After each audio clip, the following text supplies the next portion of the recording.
Boa tarde, boa noite ou bom dia, conforme o fuso horário das vossas nações, amadas amigas e amigos de todas as nações da Terra. Vamos seguir a leitura deste livro. Ora bem, o cordeiro estava de pé, tinha 7 chifres, que são os 7 Espíritos de Deus enviados à terra. O cordeiro recebeu o livro da mão direita de quem estava no trono. Este é o fim do vídeo anterior. Vamos continuar então a ler, que isto é interessante. Veremos se desenvolve em espírito de diálogo do autor com a Assembleia Cristã. É uma liturgia contínua cristã que se opõe à liturgia pagã do Império Romano, como o seu dragão, bestas e prostituta. Depois segue-se a teofania. Teofania do verbo grego phainestai, aparecer, e do substantivo grego theos, Deus, significa a aparição ou a manifestação de Deus através de sonhos, visões ou fenómenos cósmicos. Isso é o que significa teofania. Dos versos 12 e 20. Semelhante descrição simbólica tem paralelos com Deuteronômios 7:13. O vidente apresenta-se com o seu próprio nome. Chama-se João, o que o distingue das figuras veneráveis dos apocalipses apócrifos, cujos autores são figuras mitológicas como Enoque, Matusalém, ou figuras do passado remoto, como Esdras e Baruque. Esta teofania, envolta em símbolos de glória e grandeza divinas, tem a finalidade de apresentar a seriedade do momento por causa da vocação do vidente. O que vais ver, escrevo num livro e envio às 7 igrejas. Versos 11. Muitos profetas também começam com uma teofania de vocação, mas em nenhum deles se diz que escrevam antes que falem. O momento é deveras grave dada a situação dos crentes. O versos 9 de abertura condensa a problemática.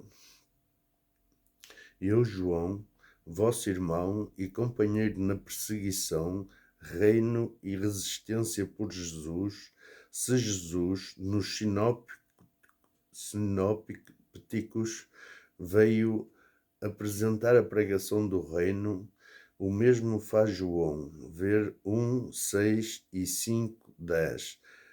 Todos os cristãos são sacerdotes deste reino, que, mais tarde, o capítulo 20 transforma em reino simbólico de milénio. Todo o Apocalipse gira em torno deste reino a realizar e consumar na terra. Contra ele vai lutar o dragão e todos os seus aliados. Perante esta visão, João caiu como morto, mas a visão colocou sobre ele a sua mão direita e disse-lhe: Não temas, eu sou o primeiro e o último, eu sou o vivente, eu estive morto, mas agora estou vivo pelos séculos dos séculos, e tenho em meu poder as chaves da morte e do abismo. O autor já tinha descrito a pessoa de Deus e de Jesus nos versos 5 e 7. Com esta terminologia e teologia, torna-se cristologia e vice-versa. Em Isaías 44, 6, é Deus que se apresenta como primeiro e último, versus Isaías 41, 4. Mas agora é Jesus. E este primeiro e último é o vivente, depois de morto, detentor do poder das chaves da morte e do abismo. As forças mitológicas da morte e do Hades tudo farão por destruir o reino mas não vão conseguir. É este o drama do Apocalipse. A visão termina nos versos 19 e 20, com um novo mandado profético de escrever as coisas que vê, acontecem e vão acontecer, e as dirige às 7 igrejas da província romana da Ásia Menor. A missão é bem concreta e determinada. As igrejas têm o nome das respectivas cidades: Éfeso, Esmirna, Pérgamo, Tiatira, Sardes, Filadélfia e Laodiceia. Estas cidades, na simbólica apocalíptica, são denominadas estrelas, candelabros e anjos.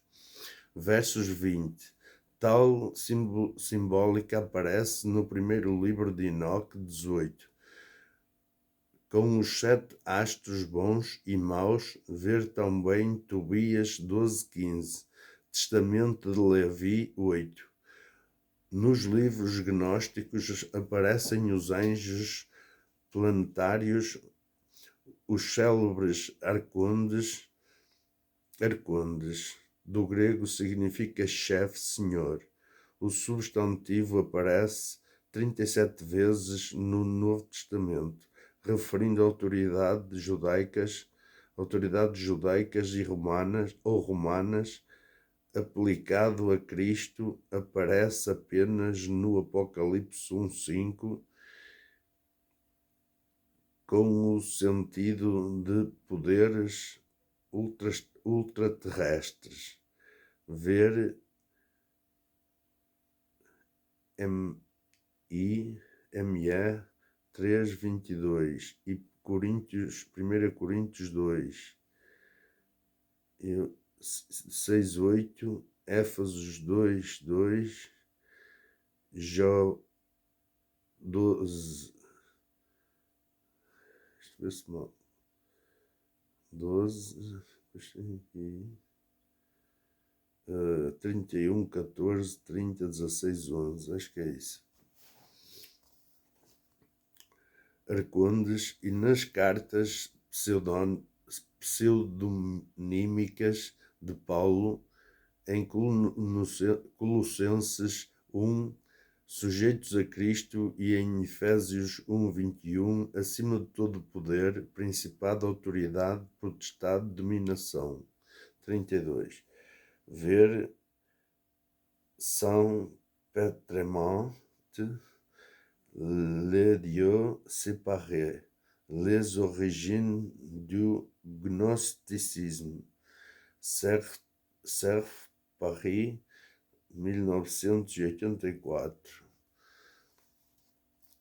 No final do livro Apocalipse 21:22, os anjos astrais e as igrejas terrestres desaparecem para aparecer a igreja esposa noiva do Cordeiro.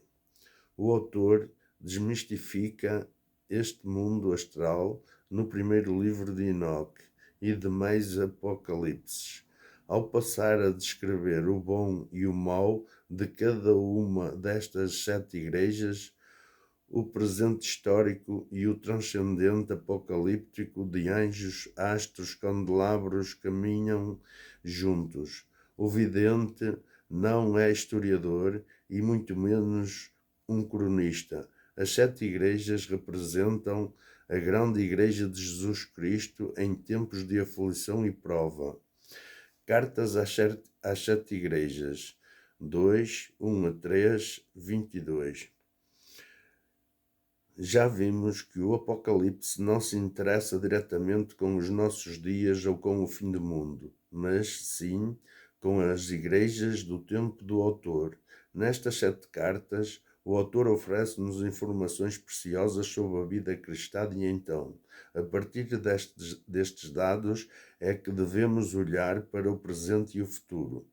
Por compreensível falta de espaço, vamos estudar os pontos essenciais das cartas, servindo-nos do género literário das mesmas e dos éditos imperiais de então. Nos seus 4 tempos, prescripto, abertura, narratio, informações do autor, dispositio, parte parenética ou ética e moral, sanstio, sanções e a observar. A título de exemplo, apliquemos estes tempos à primeira carta dirigida à Igreja de Éfeso, 2, 1, 7. Pré-escrito ao anjo da Igreja de Éfeso escreve: isto diz o que tem na mão direita as 7 estrelas, o que caminha no meio dos 7 candelabros de ouro. Narratio. Conheço as tuas obras, as tuas fadigas e a tua constância. Sei também que não podes tolerar os malvados e que pusestes à prova os que se dizem apóstolos, mas não o são, e os achastes mentirosos. Tens constância, sofrestes por causa de mim e não perdestes a coragem. Amém. Dispositio. No entanto, tenho uma coisa contra ti. Abandonastes o teu primitivo amor. Lembra-te, pois, de onde caístes, arrepende-te e torna a proceder como ao princípio. Sanstio. Se não procederes assim e não te arrependeres, eu virei ter contigo e retirarei o teu candelabro do seu lugar. Fugindo às regras descritas, o autor continua: mas tens isto em teu favor, detestas as obras dos nicolaítas, como eu também as detesto. Quem tem ouvidos, ouça o que o Espírito diz às igrejas. Ao que sair vencedor, dar-lhe-ei a comer da árvore da vida que está no paraíso de Deus. Todas as cartas obedecem a este esquema. A pessoa de Jesus é auto-apresentada de maneiras figurativas. Isto diz o que tem na mão direita as 7 estrelas, o que caminha no meio dos 7 candelabros de ouro. 2.1 Igreja de Éfeso. Isto diz o primeiro e o último, aquele que estava morto, mas reviveu, Igreja de Esmirna, 2.8. Isto diz o que tem uma aguda espada de 2 gumes, Igreja de Pérgamo, 2.12. Isto diz o Filho de Deus, aquele cujos olhos são como chamas de fogo e cujos pés são semelhantes ao bronze.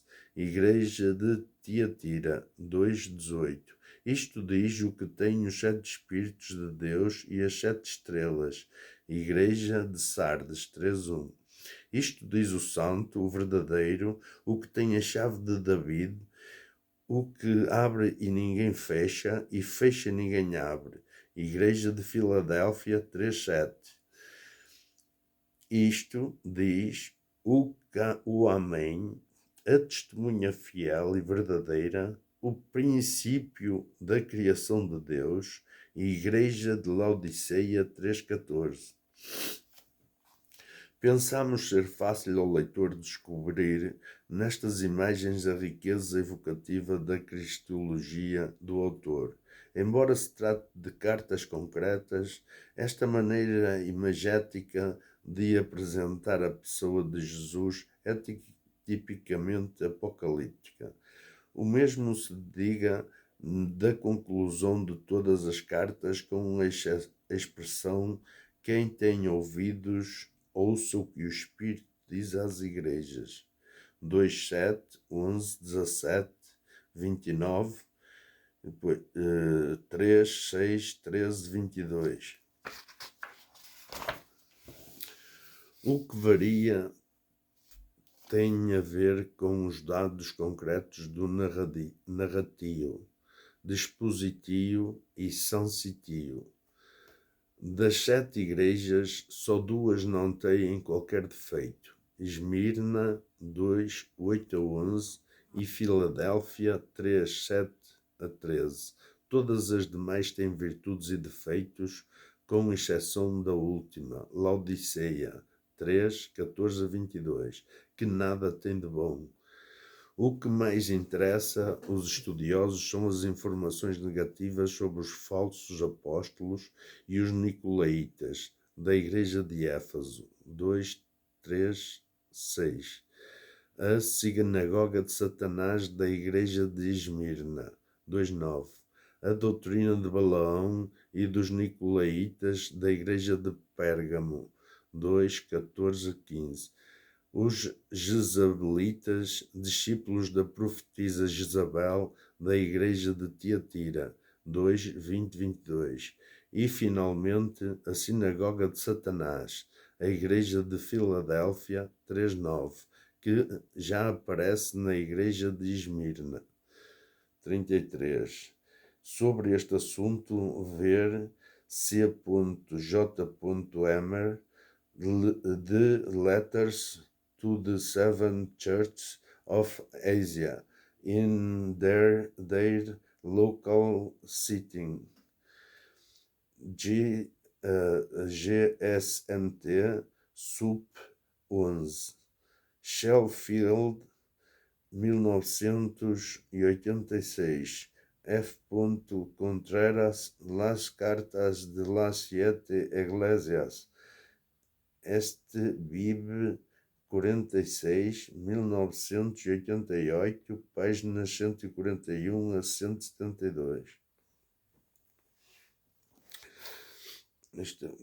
Agora, tanto os falsos apóstolos como os nicolaítas da carta à igreja de Éfeso devem referir-se a apóstolos do tempo do autor, nos finais do século I depois de Cristo, que defendiam a participação dos cristãos na vida social e religiosa do Império Romano, sobretudo nas comidas sagradas oferecidas aos deuses, incluindo os imperadores.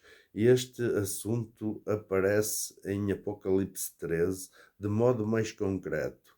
Os nicolaítas, seguidores de um tal Nicolau que desconhecemos, deve ser os mesmos que seguiam Balaão da igreja de Pérgamo, dos quais se diz que comem das carnes imoladas aos ídolos e praticam a imoralidade.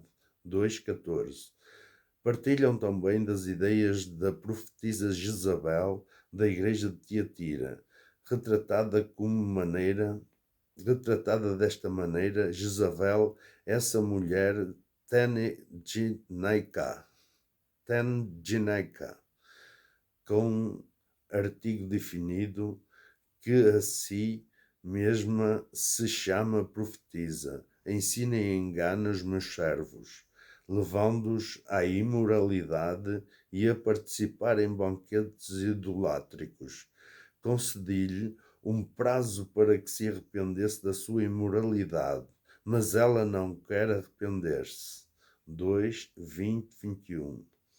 Uma vez que o império estava cheio de templos pagãos aos deuses da Grécia, Egito, Pérsia e Roma, era natural que muitos cristãos praticassem um sincretismo social e religioso. Sobressaía a figura de um tal Nicolau e de uma profetisa chamada Jezabel, que constituíram escola dentro do cristianismo de então. Estes cristãos aceitavam o paganismo oficial com as suas componentes de banquetes sagrados, como em todas as religiões. O Império Romano fazia um todo orgânico social, político, militar, comercial e religioso. A religião cristã, ao contrário da judaica, não era admitida como religião oficial do Império. O autor do Apocalipse anota que estas correntes dos nicolaítas, jezabelitas e balaamitas, que facilitavam o convívio com os pagãos, Praticavam nas festas da divindade de Roma banquetes e comércio e não estão em conformidade com a fé cristã. Devemos imaginar, como fica claro nas cartas de Plínio, que os cristãos que não aderiam a esta cultura imperial eram marginalizados da sociedade. Segundo o autor, viver neste sincretismo é viver na imoralidade que, entre parênteses, porneia, que significa porneia, desculpe, que não consiste em imoralidade sexual, mas no pactuar com a religião imperial. Mais adiante, nos capítulos 13, 17 e 18, voltaremos ao assunto. Outra questão tem a ver com a sinagoga de Satanás, 2:9 e 3:9. Trata-se de judeus nos finais do século I depois de Cristo, sem templo, sem Jerusalém, mas devotos da lei de Moisés. À volta dos seus rabis, que caluniavam os cristãos, 2:9, também conheço as calúnias dos que se dizem judeus, mas que não são mais que uma sinagoga de Satanás. Nas cartas à igreja de Filadélfia, o autor levanta um pouco mais o véu. Farei que alguns da sinagoga de Satanás, esses que se dizem judeus, sem o serem, pois mentem, venham prostrar-se a teus pés, e saberão que eu te amei. O autor lança um ramo de oliveira aos judeus, estendendo-lhes a mão, para que possam descobrir nos cristãos o verdadeiro Israel. A derrocada total de Jerusalém e do templo era sinal de que Deus tinha abandonado os judeus com a realização profética messiânica na pessoa de Jesus Cristo. João pensa que o judaísmo culmina e se cumpre em Cristo. Por isso, contra os falsos de Esmirna e Filadélfia, os autênticos judeus entrarão pela porta messiânica, descobrindo a verdade de Jesus. João não conhece duas igrejas, uma judia, outra pagã, mas apenas o messianismo judaico de Jesus, aberto a todos os povos da terra. Ver em Xavier